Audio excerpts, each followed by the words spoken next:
आपको capital invested और NRR ये बोला था, नॉर्मल रेट ऑफ रिटर्न। अगर ये दो इंफॉर्मेशन क्वेश्चन में दिया हुआ है देन वी यूज आइदर,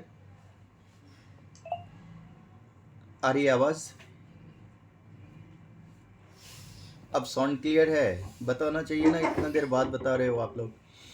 तो अगर सुपर प्रॉफिट और कैपिटलाइजेशन यूज करना है तो फिर हम लोग को दो इंफॉर्मेशन क्वेश्चन में दिया रहेगा, एक तो कैपिटल इन्वेस्टेड दिया रहेगा and another is the normal rate of return. ये दो इंफॉर्मेशन अगर क्वेश्चन में दिया हुआ है तो फिर हम लोग या तो सुपर प्रॉफिट यूज करेंगे या कैपिटलाइजेशन यूज करेंगे।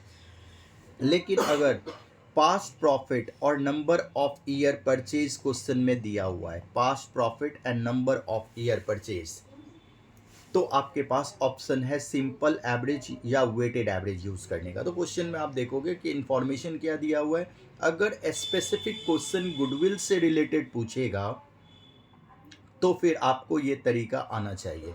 अगर गुडविल क्वेश्चन में दिया हुआ है, जैसे आप एडमिशन में क्वेश्चन करोगे, रिटायरमेंट में करोगे, डेथ में करोगे, तो क्या होगा कि जैसे मान लो एडमिशन है तो new partner bring 50,000 as a goodwill. Goodwill it means goodwill value करके दिया हुआ है क्वेश्चन में, आपको कोई भी मेथड यूज करने की जरूरत ही नहीं है। रिटायरमेंट हुआ कोई पार्टनर का, बोला गुडविल वैल्यूड ₹70,000, तो आपको कोई भी मेथड की जरूरत ही नहीं है। जरूरत कब पड़ेगा? जब अमाउंट ऑफ गुडविल क्वेश्चन में नहीं दिया रहेगा। तो क्या दिया रहेगा? या तो पास्ट प्रॉफिट दिया रहेगा, नंबर ऑफ ईयर परचेज दिया रहेगा, या फिर कैपिटल एम्प्लॉयड या एनआरआर दिया रहेगा। तो आपको उससे पता कर लेना है कि चारों में से हमें कौन सा मेथड यूज करना है। आपको एक बार फिर से मैं करवा देता हूं, क्योंकि आज हम लोग इस चारों मेथड पर क्वेश्चन का प्रैक्टिस करेंगे। जो पहले से आ रहे हो, जो नहीं थे, एक बार ध्यान से देखना। पास्ट प्रॉफिट का मतलब आप कर क्या रहे हो? आप एक इंटेंजिबल एसेट्स का वैल्यूएशन कर रहे हो। इंटेंजिबल जो दिखता नहीं है, जिसकी कोई फिजिकल एग्जिस्टेंस नहीं है, रेपुटेशन को वैल्यूएशन कर रहे हो। तो AS 26 कहता है, अकाउंटिंग स्टैंडर्ड 26 में लिखा हुआ है गुडविल के बारे में। Goodwill is an intangible assets, और वो एसेट्स की वैल्यूएशन में दो तरह की गुडविल होती है। एक तो जो आप खरीदते हो, परचेज गुडविल होता है, आप खरीद लेते हो गुडविल, मार्केट में पेमेंट करते हो, एक्स्ट्रा पेमेंट करके आप खरीदते हो। चूंकि आप पेमेंट करते हो तो इस गुडविल को बुक्स ऑफ अकाउंट्स में रिकॉर्ड किया जा सकता है, रिकॉर्डेड होता है। लेकिन हम लोग जो गुडविल की बात कर रहे हैं पार्टनरशिप में, वो सेल्फ जनरेटेड गुडविल है। सेल्फ जनरेटेड गुडविल का मतलब होता है जो खुद से मेहनत, अच्छी क्वालिटी, मैनेजमेंट, लोकेशंस के वजह से जो गुडविल अराइज होता है उसको बोलते हैं self generated goodwill. And this is not recorded in books of accounts. Books of accounts में इसकी रिकॉर्डिंग नहीं होती है। तो आप पूरे पार्टनरशिप के दौरान एक बात ध्यान में रखना कि कभी भी बैलेंस शीट में गुडविल नहीं दिखेगा। अगर गुडविल कभी दिखा ना तो उसे राइट ऑफ करने अपने को आना चाहिए। राइट ऑफ कैसे, हम क्या अकाउंटिंग करेंगे जो गुडविल आगे नहीं दिखेगा। अभी तक तो गुडविल अराइज हुआ था, अब फर्दर हमें गुडविल दिखाना नहीं है। ये बातें आपको ध्यान में रखनी है। आज इसमें हम लोग सिंपल एवरेज और वेटेड एवरेज में एक बात और बताया था कि अगर गुडविल जो है, अगर प्रॉफिट, पास्ट प्रॉफिट अगर इन ट्रेंड हो, इन ट्रेंड का मतलब असेंडिंग और डिसेंडिंग ऑर्डर में हो। अभी हम लोग क्वेश्चन करेंगे, आपको दिखेगा, बुक के क्वेश्चन सॉल्व करेंगे। अगर इन ट्रेंड होगा या नॉट इन ट्रेंड होगा। अगर इन ट्रेंड होगा पास्ट प्रॉफिट तो हम लोग वेटेड एवरेज यूज करेंगे, और नॉट इन ट्रेंड होगा तो सिंपल एवरेज करेंगे। मतलब पिछले कुछ साल का परफॉर्मेंस आपको दिया हुआ है कि कैसा बिजनेस का परफॉर्मेंस रहा है। जैसे मान लो अभी हम लोग चल रहे हैं 23-24 फाइनेंशियल ईयर में, तो 19-20, 20-21, 21-22, 18-19, 4-5 साल का परफॉर्मेंस बिजनेस आपको बता रहा है कि हमारी ये परफॉर्मेंस है और मैं गुडविल का वैल्यूएशन इतना टाइम्स लूंगा। That is called number of year purchase. This is negotiated figure between the firm and the partner. और या फिर डिड में लिखा हुआ है कि गुडविल के आगे जो वैल्यू होगी वो इतना टाइम्स के बराबर होगा। तो आप क्या करोगे? गुडविल बराबर सिंपल एवरेज प्रॉफिट को नंबर ऑफ ईयर परचेज से मल्टीप्लाई कर दोगे। अब सिंपल एवरेज प्रॉफिट आपको याद होगा, आप सब ने अभी अभी मीन निकाला है। मीन स्टैट में क्या होता है? सिंपल एवरेज प्रॉफिट बराबर क्या होगा, sigma profit divided by number of year. इससे हम एवरेज निकालेंगे, एवरेज क्या कमाई कर रहे हैं और इतना गुना गुडविल होगा, that is the value of goodwill. और अगर हम लोग वेटेड एवरेज यूज करते हैं तो वेटेड एवरेज में एक बात याद रखना कि वेटेड एवरेज में हम लोग डिस्क्रीट सीरीज से जो निकालते थे ना, ये तो था इंडिविजुअल सीरीज में मीन निकालने का तरीका, एक डिस्क्रीट सीरीज में भी मीन निकालने का तरीका आपने सीखा था, जिसमें एक्स और एफ दोनों दिया रहता था। यहां पर एफ के जगह वेट दिया रहेगा और एक्स के जगह प्रॉफिट दिया रहेगा। तो प्रॉफिट इनटू वेट करके डिवाइडेड बाय सिग्मा एफ करते थे। अगर आपको याद हो तो ये फॉर्मूला यूज करते थे, एक्स बार बराबर sigma x F divided by sigma F. तो यहां पर एफ के जगह वेट लिख दो, बस ये वाला फॉर्मूला यूज करेंगे, वेटेड एवरेज प्रॉफिट निकालेंगे और उसको नंबर ऑफ ईयर परचेज से मल्टीप्लाई कर देंगे और क्या आ जाएगा, गुडविल आ जाएगा। तो सिंपल एवरेज और वेटेड एवरेज, इसी पर आज हम लोग क्वेश्चन करेंगे।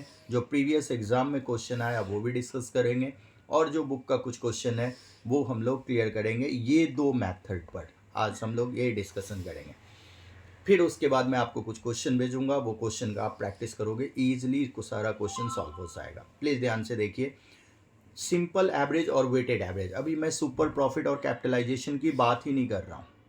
ओके अभी मैं आपसे सुपर प्रॉफिट और कैपिटलाइजेशन की बात ही नहीं करूंगा, अभी मैं आपसे सिंपल एवरेज और वेटेड एवरेज पर ही डिस्कशन करेंगे। तो आप ज़रा ध्यान से देखो, ये दोनों जो मेथड है, इस दोनों में एक बात तो कॉमन है कि पास्ट की प्रॉफिट दी रहेगी और नंबर ऑफ ईयर परचेज दिया रहेगा।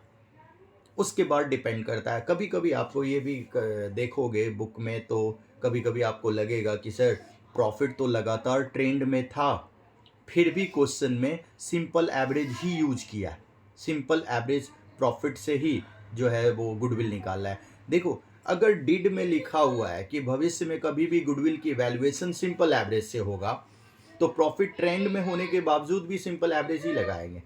अगर डिड में दिया हुआ है कि फ्यूचर में जब भी गुडविल की वैल्यूएशन होगी तो वेटेड एवरेज से होगा, तो फिर वो करना है।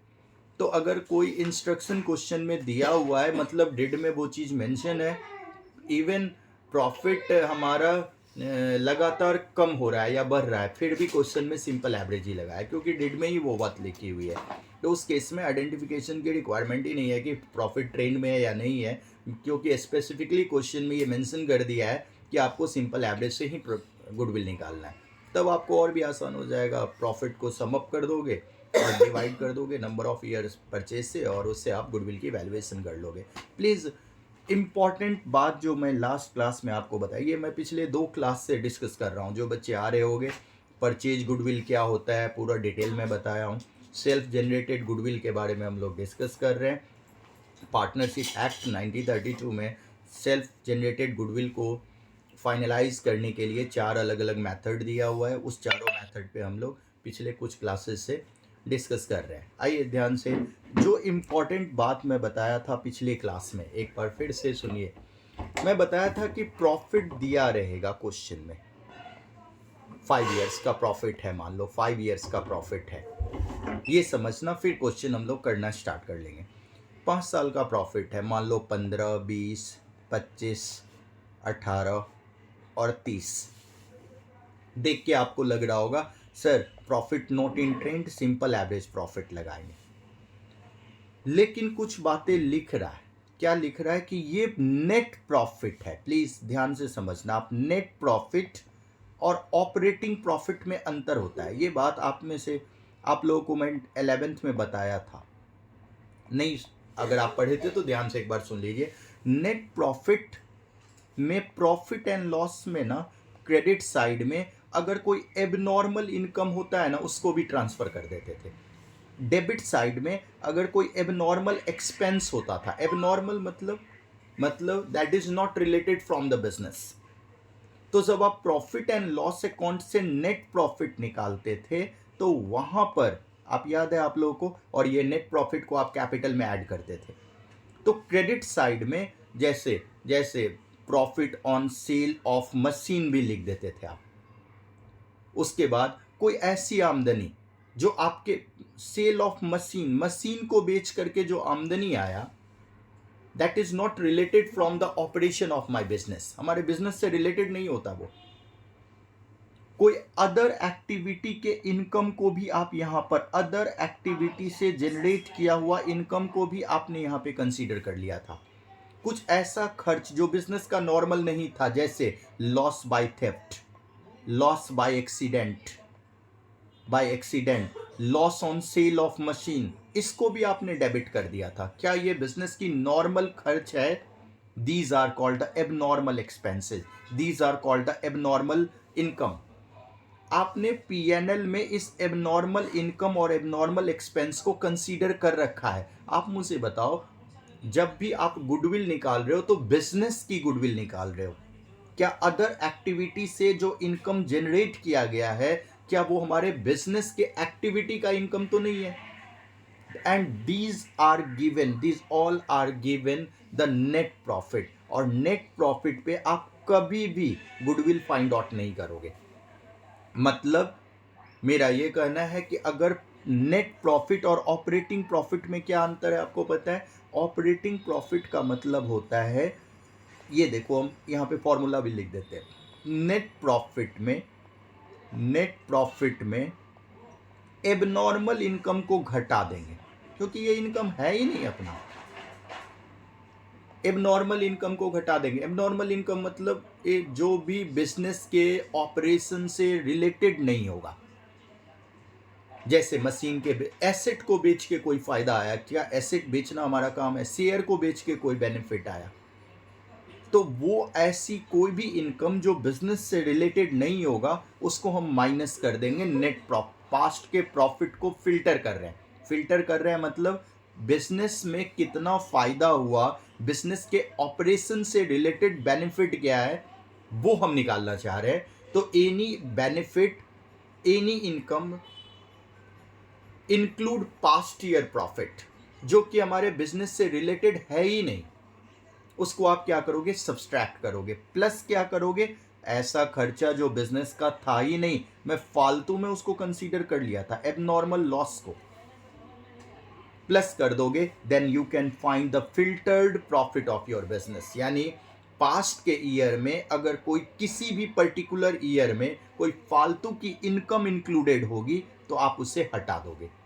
फालतू का खर्च होगा जिस वजह से प्रॉफिट फालतू में कम है, क्योंकि वो खर्च तो बिजनेस का था ही नहीं, वो एबनॉर्मल एक्सपेंस था, लॉस एक्सीडेंट से हो गया था, लॉस बाय थेफ्ट हो गया था, आग लगने से लॉस हो गई। These are not the normal business expenses, और उसे अगर आप अकाउंट फॉर कर लिए थे नेट प्रॉफिट निकालने के लिए, तो वो अब आप ऐड बैक करेंगे and you can get the adjusted profit. तो how you can find the adjusted profit, कि क्यों जरूरत पड़ेगी, कब जरूरत पड़ेगी एडजस्टेड प्रॉफिट निकालने का, ध्यान से समझना। एडजस्टेड प्रॉफिट निकालने की जरूरत आपको तभी पड़ेगी जब पास्ट प्रॉफिट में अगर कोई एबनॉर्मल एक्सपेंस या कोई एबनॉर्मल इनकम इंक्लूडेड होगा। If no information given, expense और इनकम अगर इंक्लूडेड है पास्ट ईयर के प्रॉफिट में, तो उस एबनॉर्मल एक्सपेंस की वजह से हमारी प्रॉफिट कम होगी तो प्लस कर देंगे, और एबनॉर्मल इनकम को कंसीडर करने की वजह से पास्ट की प्रॉफिट ज़्यादा होगी तो उसे माइनस कर देंगे, and ultimately we can get the adjusted profit. And what is adjusted profit? Adjusted profit का मतलब होता है ऑपरेटिंग प्रॉफिट। हमारा ऑब्जेक्टिव यही होता है एडजस्टमेंट में कि हम ऑपरेटिंग प्रॉफिट निकालें, व्यापार से क्या फ़ायदा हुआ पास्ट के 4 सालों में, वो हम फिल्टर्ड निकालें कि जो related from operation of my business हो। अगर अदर एक्टिविटी से अगर कोई इनकम जनरेट हुआ तो उस इनकम को हटाओ, वो हमारे इनकम का पार्ट है ही नहीं, वो हमारे बिजनेस के एक्टिविटी, नॉर्मल एक्टिविटी का पार्ट है ही नहीं। अगर कोई फालतू की एक्सपेंसेस हो गई है तो उस फालतू के एक्सपेंसेस को बेकार में कंसीडर किए हुए हैं, जिसके वजह से हमारी प्रॉफिट कम है, तो रटना नहीं है। मैं आपको ये भी यहाँ पर लिखवा भी दिया फॉर्मूला, नेट प्रॉफिट में से एबनॉर्मल इनकम है तो घटा दो और एबनॉर्मल लॉस है तो प्लस कर दो, and you can get the operating profit of the business. तो यही वर्क आपको करना है। अब पता है कई बार क्या होगा, जब आप पहले देखोगे, अभी जैसे आप देख रहे हो तो आपको लग रहा है सिंपल एवरेज प्रॉफिट लगेगा, तो अब भी डिसीजन नहीं लेंगे, पहले हम एडजस्टमेंट करेंगे।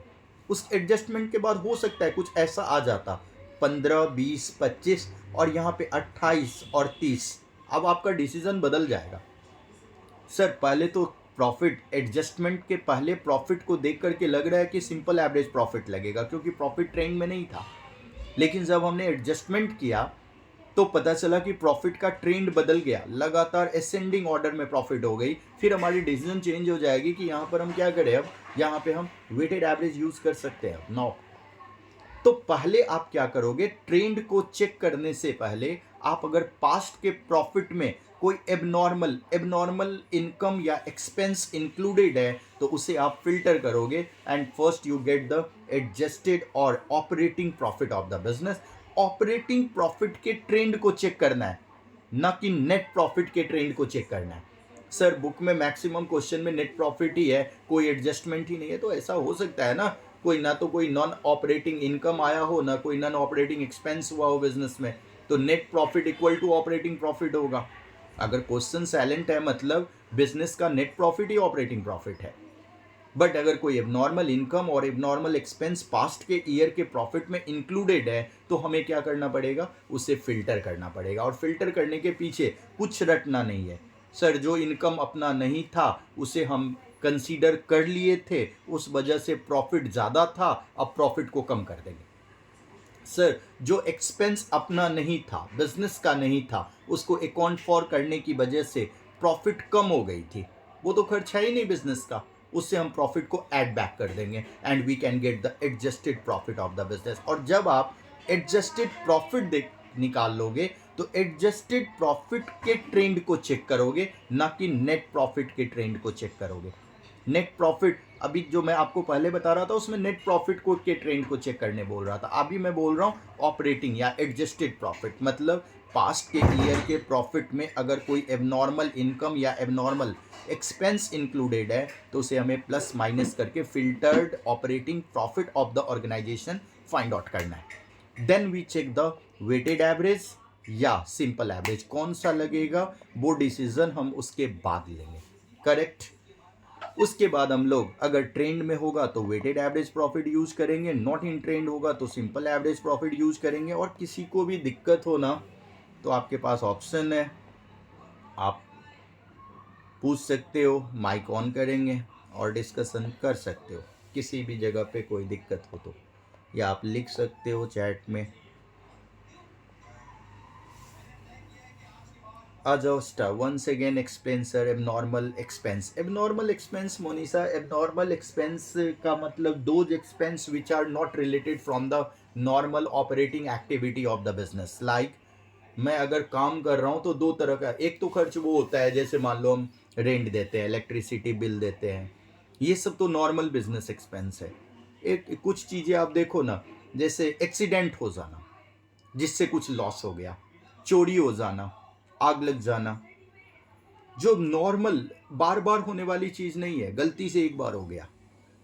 और अगर उस एक्सपेंस को जो बिजनेस से रिलेटेड है ही नहीं और उसको अगर आप पास्ट के ईयर में अकाउंट फॉर कर लिए तो अगर वो बिजनेस का खर्च नहीं था, हाँ, loss by theft is also the abnormal loss. Yes, loss by theft, loss by accident, loss by fire and as well as the loss on sale of loss on sale of assets. Assets को बेचने से भी जो loss होता है वो क्या बोलते हैं, that is also types of abnormal loss. Abnormal loss होता है वो। तो एबनॉर्मल लॉस अगर पास्ट के ईयर में आपने अकाउंट फॉर कर लिया जिस वजह से फालतू में आपकी प्रॉफिट अगर कम है तो उस प्रॉफिट को आपको क्या करना पड़ेगा, ऐड बैक करना पड़ेगा and you can get the real operating. मतलब आपकी ऑब्जेक्टिव यही है ना, एक ही बात आपको दिमाग में रखना है कि पास्ट के ईयर की अगर कोई प्रॉफिट जो है उसे हमें बिजनेस से रिलेटेड प्रॉफिट निकालना है। अगर कोई अदर एक्टिविटी का इनकम और एक्सपेंसेस इंक्लूडेड है ना तो उसे फिल्टर कर देना है। और जो प्रॉफिट उसको फिल्टर करने का मतलब प्लस माइनस कर देना। प्लस का मतलब पास्ट के ईयर में फालतू में एक्सपेंस है जिसके वजह से हमारी प्रॉफिट घटी हुई है तो उसे ऐड बैक करके ऑपरेटिंग प्रॉफिट निकाल देंगे। हम बोलेगा ना ओल्ड पार्टनर क्या बोलेगा, भाई उस साल की प्रॉफिट क्यों कम दिख रही है, पता है क्योंकि उस साल एक चोरी हो गई थी और वो हमारे P&L में डेबिट किया हुआ। अगर वो चोरी नहीं हुई होती तो हमारी प्रॉफिट इतनी होती। तो नया पार्टनर क्या बोलेगा, वो चाहेगा कम से कम गुडविल दे। सोचो ना आप जरा प्रैक्टिकली, वो चाहेगा, वो बोलेगा भाई पास्ट की ईयर में व्हाट इज एडजस्टेड प्रॉफिट यार Himanshu, it is as same as operating profit. Adjustment what are you doing here, you are going to subtract and add back. Adjust का मतलब होता है साफ सुथरा। ऑपरेटिंग व्यापार से रिलेटेड, जो बिजनेस के ऑपरेशन से रिलेटेड प्रॉफिट होता है उसको फाइंड आउट करना, दैट इज एडजस्टेड। एडजस्टमेंट का मतलब क्या, पास्ट में कोई फालतू का खर्चा है जो हो है ही नहीं व्यापार का, स्टिल आपने पीएनएल में डेबिट कर रखा है, जिसके वजह से प्रॉफिट कम है, तो प्रॉफिट को ऐड बैक करोगे, करेक्ट प्रॉफिट निकालोगे ना। मैं बोल रहा हूँ मेरा इनकम 10 रुपया है, 10 रुपीज। वाई 10 रुपीज, क्योंकि 6 रुपया मुझे डॉक्टर के पास लग गया।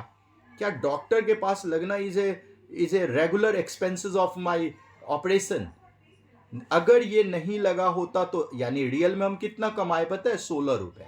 This is adjusted profit. मैं बोल रहा हूं मैं 15 रुपया में कमाया, जिसमें 3 रुपया में कोई दूसरे काम करके कमाया हूं, तो व्यापार की कमाई कितनी है, 12 रुपये। ये यानी अगर कोई this is adjusted profit. Adjustment करना पड़ेगा, मतलब एडजस्टमेंट के पीछे ऑब्जेक्टिव यही है कि व्यापार का साफ सुथरा फिल्टर्ड प्रॉफिट फाइंड आउट करना। ऑब्जेक्टिव इतना है। मैं चाहूँ तो आपको वो एक सिंगल लाइन में ये लिखवाऊं, लेकिन मैं चाह रहा हूं कि आप समझो एक बार इसको कि एडजस्टेड प्रॉफिट मीन्स कोई भी पास्ट ईयर की प्रॉफिट, हिमांशु ध्यान से सुनो, कोई दिक्कत नहीं। पास्ट ईयर की प्रॉफिट में अगर कोई एबनॉर्मल एक्सपेंस है, आप मुझे बताओ, एबनॉर्मल मतलब जो नॉर्मल नहीं हो, जो व्यापार का नहीं हो। एबनॉर्मल कहने का मतलब यहां पर आप जो नॉर्मल व्यापार का नहीं हो, दैट इज कॉल्ड एबनॉर्मल। चोरी होना, this is not the normal expense. Advertisement is a normal expense. Rent is a normal expense. Salary is a normal expense. Electricity bill is a normal expense, but loss by theft is not normal, is abnormal. It is not part of business expenses, but still if you have debited in your P&L, तो इससे क्या हुआ होगा, कोई भी चीज को आप P&L में डेबिट किए होगे, उससे क्या हुआ होगा, प्रॉफिट कम हो गई होगी। वो तो खर्चा है ही नहीं व्यापार का, फिर भी आपने डेबिट कर दिया। नेट प्रॉफिट कहता है, नेट प्रॉफिट आपको दिया रहेगा, आपको ऑपरेटिंग निकालना है। तो जो व्यापार का खर्चा ही नहीं था उसको अगर आपने कंसीडर कर लिया था तो आपकी प्रॉफिट लेस हो जाएगी ना। अब आपको व्यापार का ऑपरेटिंग कितना था, ज्यादा। मैं अभी आपको बोला ना 10 ही रुपया मेरे पास प्रॉफिट, नेट प्रॉफिट दिखा रहा है। क्यों नेट प्रॉफिट 10 क्यों दिखा रहा है पता है, क्योंकि 6 रुपया एक ऐसा खर्च हो गया जो व्यापार से रिलेटेड नहीं है, एबनॉर्मल है। तो अगर ये नहीं हुआ होता तो रियल में हमने व्यापार में रिलेटेड प्रॉफिट कितना कमाया, 16 का। करेक्ट है। आओ ना, एक दो क्वेश्चन करोगे तो आपको लगने लगेगा इजी है, बिल्कुल। करें स्टार्ट क्वेश्चन। आइए एक बार एडजस्टेड प्रॉफिट निकालने के बाद ट्रेंड को चेक करेंगे, और ट्रेंड को चेक करने के बाद आपको सारा चीज़ पता ही है। आओ स्टार्ट करते हैं, कुछ समझते हैं, कुछ नए नए क्वेश्चंस देखते हैं।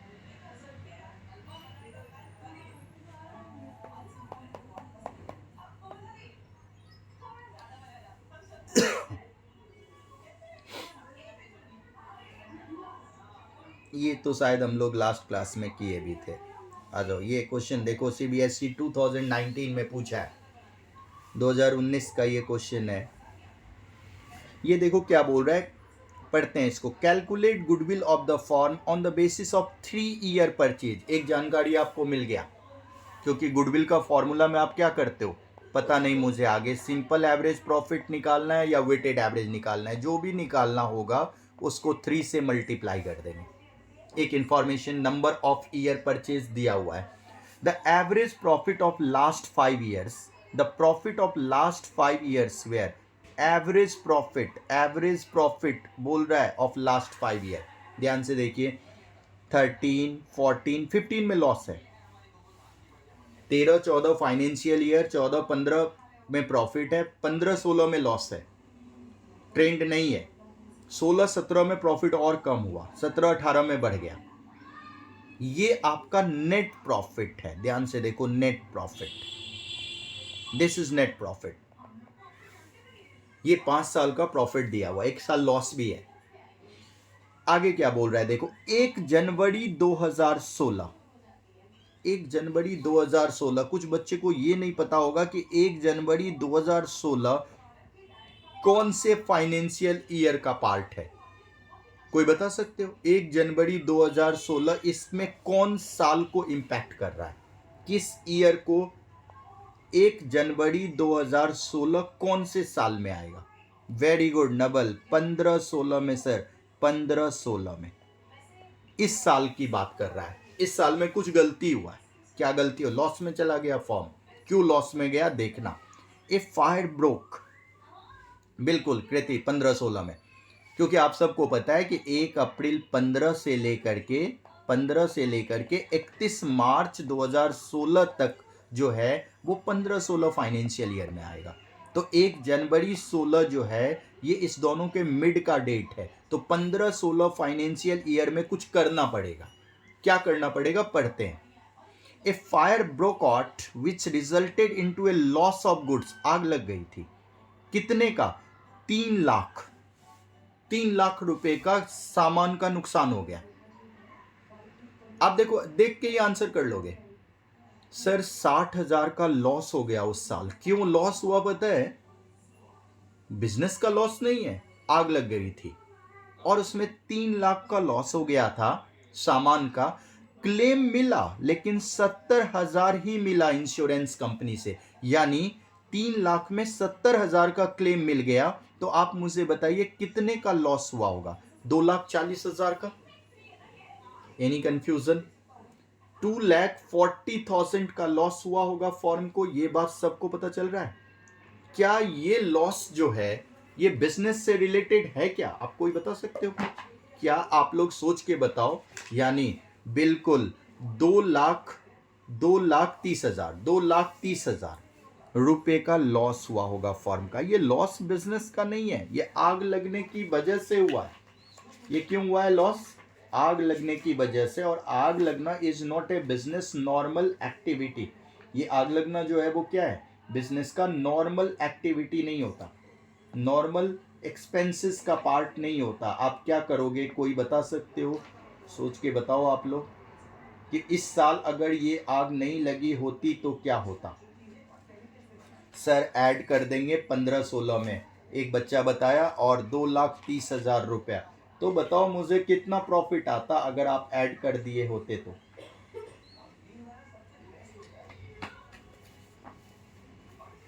पंद्रह 16 में बिल्कुल, यानी बता दिया एक बच्चा, सर 1,70,000 का प्रॉफिट होता उस साल।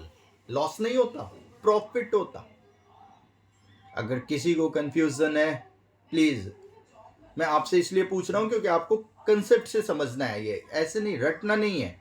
लॉस हुआ, क्यों लॉस हुआ? बिल्कुल हिमांशु करेक्ट है। 60,000 लॉस में है फॉर्म। वाई? बिकॉज 3 लाख का एक आग लगने की वजह से लॉस ऑफ गुड्स हो गया। और अकाउंटेंट इस 3 लाख में से 70,000 इंश्योरेंस कंपनी अगर दे दिया तो रियल लॉस कितने का हुआ होगा? 2,30,000 का लॉस को पीएनएल में डेबिट कर दिया, जिसके वजह से 60,000 का लॉस में फॉर्म चला गया। अगर ये लॉस को डेबिट नहीं किया होता तो पता है 1,70,000 की प्रॉफिट होती वो साल, लॉस नहीं होती। अगर किसी को कंफ्यूजन है तो पूछोगे, सर लॉस दिया हुआ है आप प्रॉफिट बता रहे हो। अरे एक बात बताओ, मैं 5 रुपए के लॉस में हूं क्योंकि 15 रुपया कहीं फालतू में खर्च हो गया। अगर ये खर्च नहीं हुआ होता तो पता है आज मैं कितने में होता? 10 के प्रॉफिट में होता, प्रॉफिट में होता। अगर ये खर्च नहीं हुआ होता तो 10 के प्रॉफिट में कैसे आया सर? साक्षी आप एक बार फिर से मैं बता रहा हूं। प्रॉफिट एंड लॉस में पता है डेबिट कर दिया, to loss by loss of fire. कितने से? 2,30,000। साक्षी ये तो क्लियर होगा ना 230 कैसे हुआ? क्योंकि 3 लाख के लॉस में अगर 70,000 रुपये आपको इंश्योरेंस कंपनी दे देगा तो रियल लॉस कितनी होगी? 230 का। और इस डेबिट करने की वजह से आपका जो नेट बाय नेट लॉस हो गया है ना, फॉर्म को लॉस इस साइड आता है पता है ना, 60,000 का। अगर ये 2,30,000 को आप डेबिट नहीं करते तो आज 2,30,000 में ये जो 60,000 माइनस में है इसको भी एडजस्ट कर देते, 1,70,000 रुपया प्रॉफिट में दिखता फॉर्म। अगर ये डेबिट नहीं हुआ होता तो इस साइड में टू नेट प्रॉफिट आता, फालतू का खर्च 1,70,000 रुपए, 1,70,000। ओके, 1,70,000 का प्रॉफिट आता। हम लोग क्या निकाल रहे हैं पता है? Adjusted profit. ध्यान से देखो, ये 4 लाख तो साफ सुथरा है, इसमें तो कुछ नहीं हुआ है। 5 लाख भी साफ सुथरा है। नेट प्रॉफिट और ऑपरेटिंग प्रॉफिट में कोई अंतर ही नहीं है। कुछ एबनॉर्मल की इंफॉर्मेशन दे ही नहीं रखा क्वेश्चन में, बस दे रखा था कब? 15-16 में, कि एक आग लगने की वजह से 3 लाख के लॉस ऑफ स्टॉक हुआ, जिसमें 70,000 रुपया इंश्योरेंस कंपनी दे दिया। तो रियल लॉस कितने का हुआ? 230 का लॉस को रिकॉर्ड करने की वजह से फॉर्म 60,000 के एक्सपेंसेस को रिकॉर्ड करने की वजह से फॉर्म 60,000 के, अरे नवल रुक जाओ, गुडविल निकाल रहे हो, ध्यान से सुनो, पहले सबको लेके चलना है। 2,30,000 के लॉस की वजह से, एक्सपेंसेस को कंसीडर करने की वजह से फॉर्म 60,000 के लॉस में चला गया था। अगर वो एक्सपेंस, वो खर्च को नहीं कंसीडर करते, क्यों नहीं करते सर? क्योंकि वो आग लगना is not the normal expense of the business, this is abnormal expense. PNL निकालते वक्त हमने उसको डेबिट कर लिया 2,30,000 से।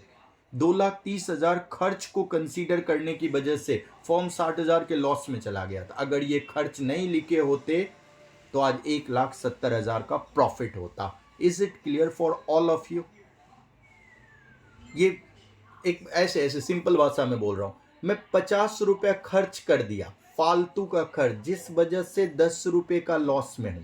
अगर ये खर्च नहीं किया होता तो पता है क्या होता? 40 रुपए के प्रॉफिट में होता। बढ़े आगे, किसी को कुछ कंफ्यूजन हो तो पूछोगे। Next point, during the year 31 मार्च 18, यानी कौन सा फाइनेंशियल ईयर में बोल रहा है पता है? 17-18 में कुछ हुआ है। क्या हुआ है? ध्यान से देखो। The firm received unexpected tax refund 80,000। Tax refund से पैसा जो आया है ना, उसको प्रॉफिट में जोड़ लिया है। टैक्स रिफंड से जो पैसा आया, that is not the normal operating income of the business. Tax refund से 80,000 रुपया है। ये सर, ये तो इनकम है ही नहीं, ये तो टैक्स का रिफंड मिला है। मतलब ये 250 में 80 फालतू में टैक्स रिफंड होने की वजह से इंक्लूडेड होगा। उसको पीएनएल में क्रेडिट कर लिया होगा, जो कि पैसा आया है टैक्स से, वो बिजनेस से नहीं कमाया है, टैक्स रिफंड आया है जो इंक्लूडेड होगा, जिस वजह से प्रॉफिट 250 दिखा रहा है। अगर वो साल, ये देखो 16-17 में कुछ नहीं हुआ अंतर, 1,85 होगा, लेकिन 17-18 में आप देखिए 2,50,000 included 80,000 of unexpected tax gain, tax refund. That is not the normal business income.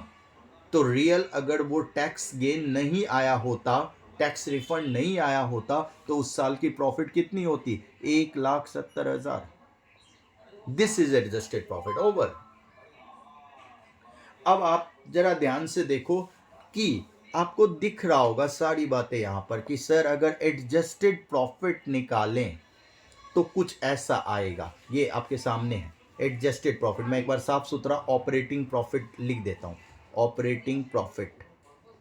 अब आप निकाल लोगे गुडविल। ऑपरेटिंग प्रॉफिट पहला साल एज इट इज 4 लाख, कोई एबनॉर्मल चीज इंक्लूड नहीं था।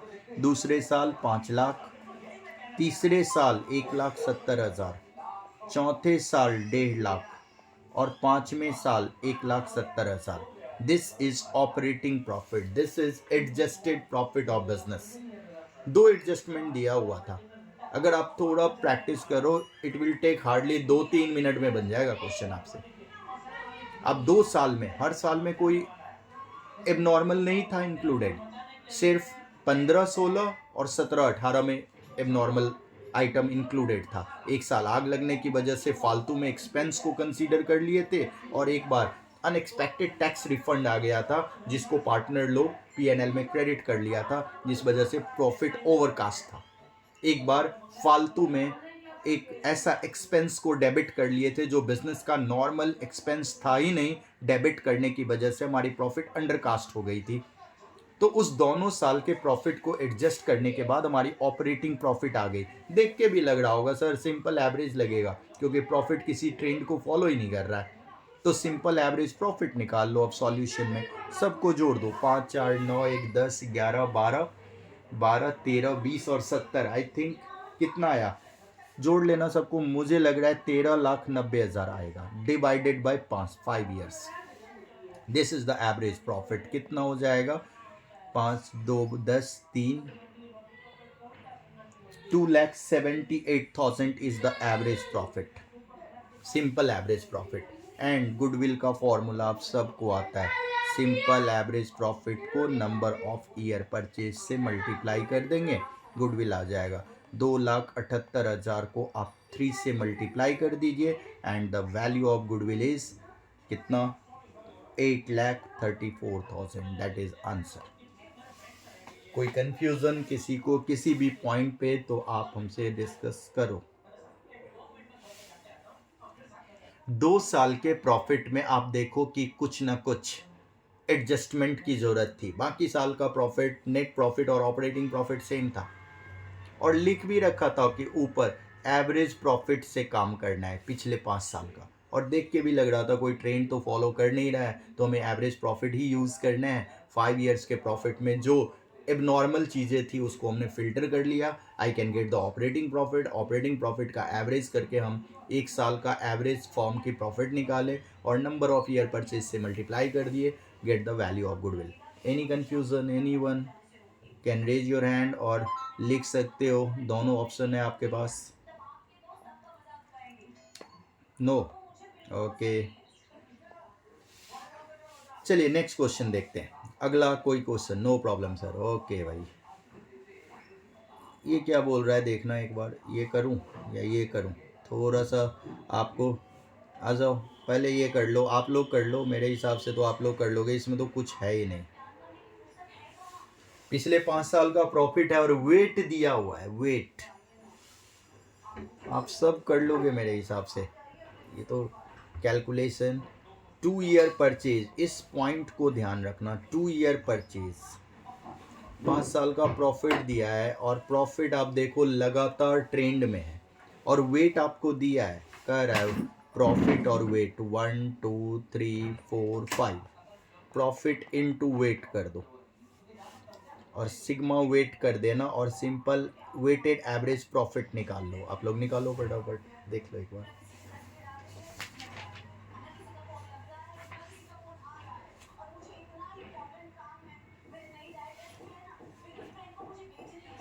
सबका आ गया आंसर, आंसर बता दो मुझे, फिर नेक्स्ट क्वेश्चन करें हम लोग।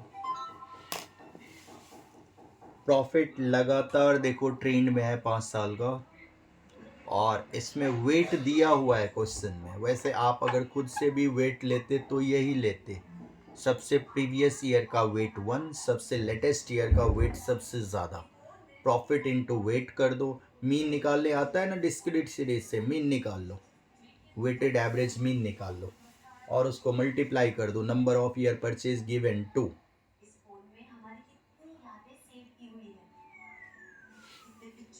आप लोग निकालो, 2 मिनट में आए।